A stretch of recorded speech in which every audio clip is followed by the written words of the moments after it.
I'm David Griffin. It's the 22nd of May 2018 and I'm here at Derbyshire County Cricket Club and I'm talking with Jon Salisbury.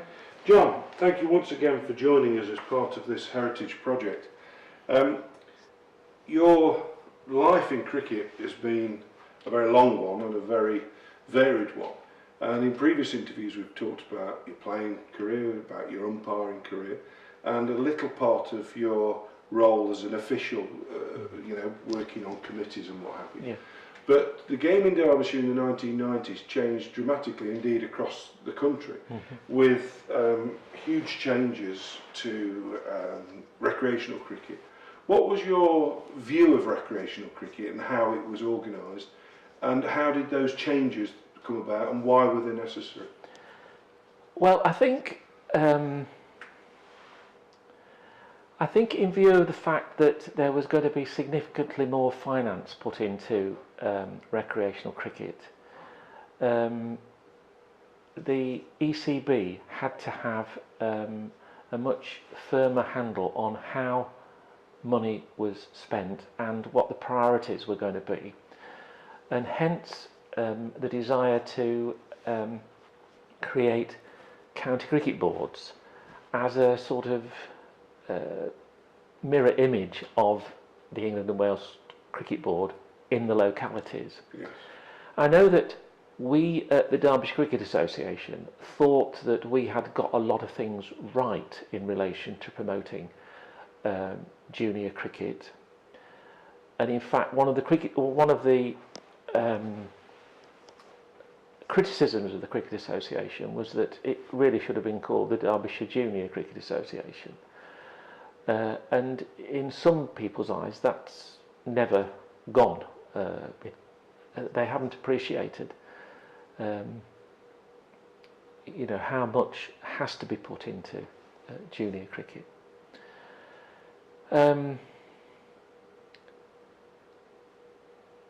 The decision by ECB to create cricket boards was taken about 1995-96, and it was incumbent on a cricket association and the county club to implement a cricket board jointly.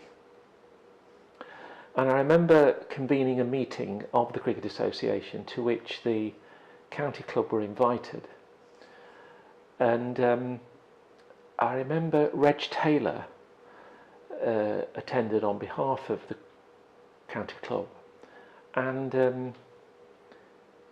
I remember one of my most authoritative moments was having to sit on Reg a bit, who wanted to make sure that the county club took the lead in this.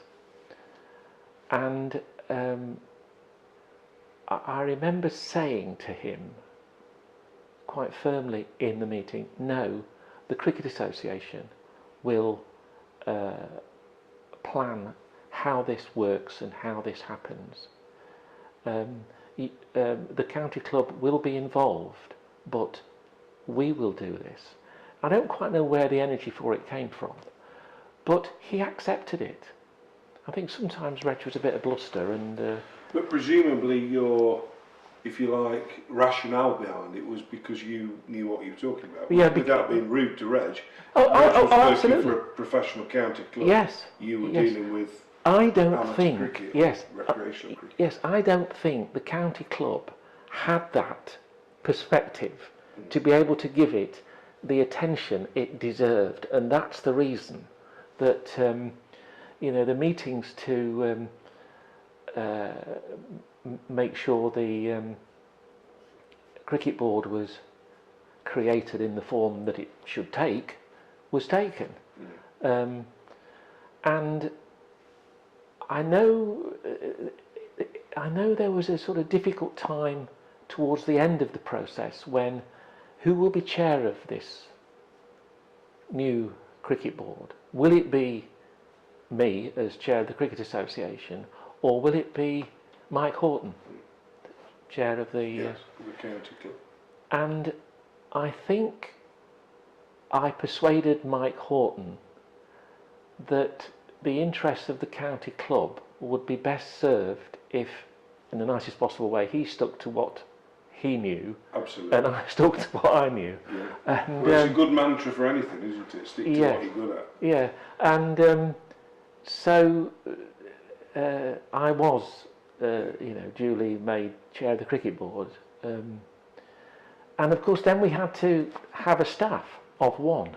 Yes. And interviews were held in this very room in November 1996. There were 5 candidates, one of whom was Colin Davis, and one of whom was Howard Dytham, who was then about 25. And the interview panel was people like Reg Taylor, Vic Brownett, myself. I think that was and one other from the cricket board, I think, or the soon-to-be created cricket board. I tried to get the county club members to ask the same question of different candidates, but Reg was always a bit of a maverick. So we came up with the idea that Colin Davis was the man because he'd got experience of administration, he was passionate about cricket, and he was a brilliant choice. I'm really sorry that Colin Davis died so suddenly. That's quite a long time ago now. But he and I and the cricket board committee set this cricket board on a path, and it didn't take us long to employ Howard Dytham part-time as well, because believe it or not, Howard Dytham and Colin Davis created the best cricket board in the country for a long time.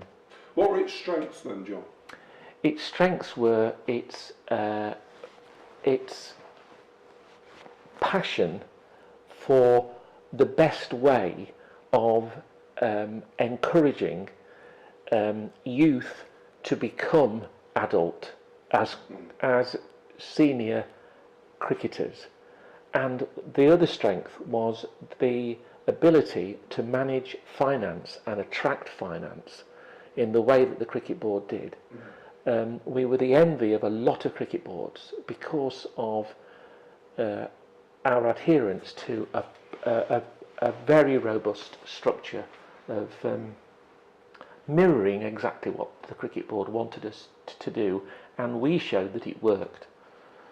And we looked after all aspects of the game below the first class game, and created, the player pathway, and the emerging players and mini academy. And huge improvements in facilities. And huge improvements in facilities. To see with the naked eye, you just go to these grounds and see the extra pitches and the pavilions. Yes, I don't want to ignore the fact that an ally in this was, particularly in this county, the Derbyshire County Cricket League, whose adherence to improving standards was second to none. I'm not sure we'd have done it without the county. Well, I was just going to come on to that, because obviously around the time of the formation of the cricket board, the Premier League, or the reorganisation, renaming, call it what you will, of recreational cricket was taking place in Derbyshire. Was that part of the cricket board's creation, or separate to it, John? No, what happened was the cricket board came into existence on January the 1st, 1997, and then very soon after that, the ECB was saying we need to create X number of Premier League. Was it forced upon Derbyshire to have a Premier League? Well, I think to say forced is a bit strong. Not all counties did it, did they? Is the reason I asked that. No, but one or two of the counties couldn't have sustained a Premier League, I don't think. Not without it being a cross-border league. We said in Derbyshire, local cricket was strong enough to support our own Premier League. So the cricket board went down the road of encouraging the idea of a Premier League in the county. And I remember in conjunction with Colin Davis and from a league perspective, Clive Harris, organised a series of meetings throughout the county, spelling out what a Premier League would look like, inviting clubs to consider themselves for Premier League status, and doing inventories of clubs to make sure that they had the structure to support what was going to be the top level of cricket within this county. And what aside from your umpiring, and obviously presumably the Derbyshire Cricket Association had disappeared?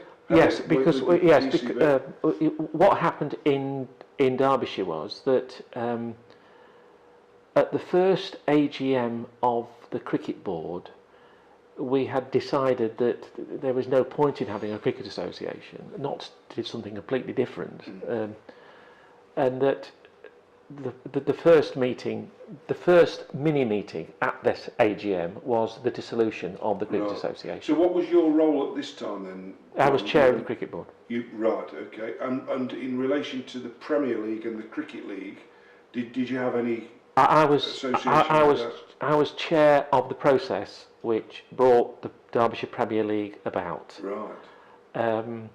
And I was actually, bizarrely, I was proposed to be chair of the Premier League as well, but I thought, I'm not doing that.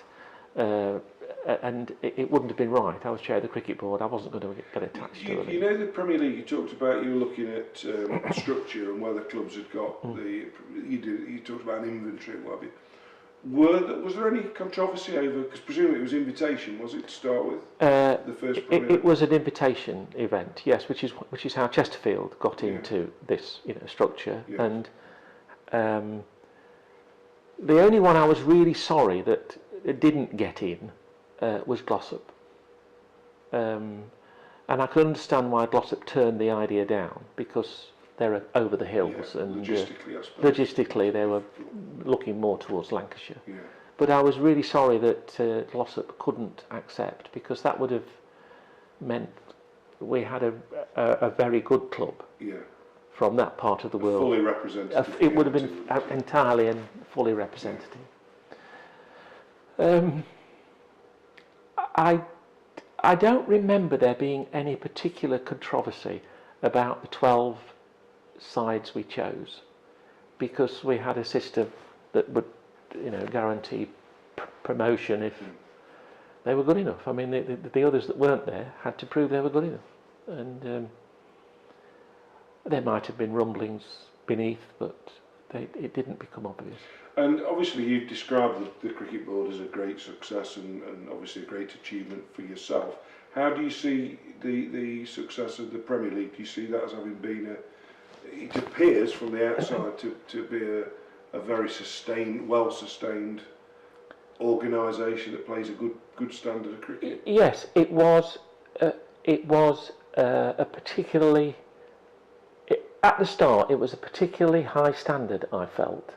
Clubs were able to attract overseas players. Some people have conflicting opinions about that, but it meant that there were some really big, potentially big names emerging, and it attracted the very best of the local cricketers as well. I felt quite sad when the Premier League chose to be absorbed back into the County League again. So it's just the Premier Division of the County League. Right. It's still got a bit of an independence around it, but it's not. I felt that the idea of being a standalone league, even with close connections with the County League, was better. But I was a minority, and by then. What are the differences then, John? What does it gain or lose? Well, I don't really know what it gains. I mean, I suppose it gains from the fact that, bizarrely, you don't have to go to so many meetings. But the County League is a very well-run organisation. It's a robust body, and I'm just sad from the perspective of having created something for it to merge back in. Just rankles a little. You know. In terms of the future, John, you're still umpiring, you're still an official in terms of you still have a role within the various... I still organise where everybody goes on a Saturday or Sunday in the Derbyshire County Cricket League, and I also organise all the umpires for the Cricket Board still. And you still stand? And I still stand regularly on Saturdays, Sundays, midweek, and I don't have any aspiration to do... I'm almost retired from doing Premier League games. I think at a certain age you need to stand back and maybe recognise the passing of time.